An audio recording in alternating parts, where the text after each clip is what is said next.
You are listening to Proof Text, a Glossa House podcast exploring scripture with Dr. T. Michael W. Halcomb and Dr. Fredrick J. Long. Welcome and enjoy. Continuing to talk about pronouns. There are, in fact, 9 types of pronouns, and today we're on the 4th type of pronoun, which is the correlative. We've been hearing from Fred and his expertise on these. So, Fred, what do you have to say about correlative pronouns? Correlative pronouns are so named because they are types of relative pronouns that often work in a co-partnership way, of such a kind that these do this. So you have combinations together. So as many as are earthly, these ones are also earthy. So you have a correlation, how, the ones that are this like way, these ones are in fact this way. So that's kind of why they're called correlative pronouns. Now, the neat thing about them is that they can be marked, they can work alone first, and that's important to know. And secondly, they can be marked for either quantity or quality. So you have eos, which means such a one as, which is translated in a way to stress the quality, the kind of thing that a thing is. And then you have osos, which means how many. It stresses quantity.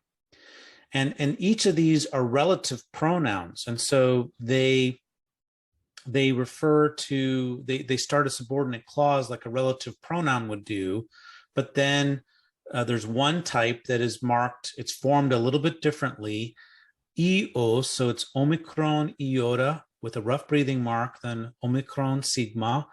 Eos means of such a one, and then you have a corresponding t utos, this one of such a kind, which is kind of like a demonstrative pronoun of quality.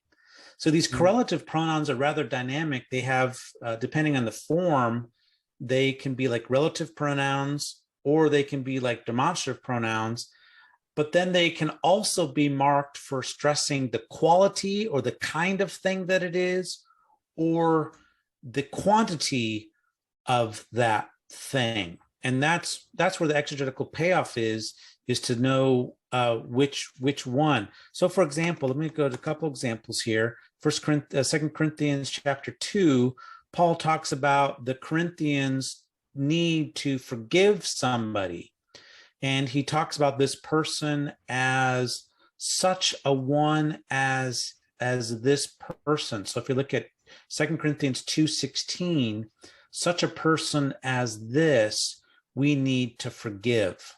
Okay, so he's referring to a person that has a kind of a quality. And that actually, as I look at the English translation, isn't translated actually.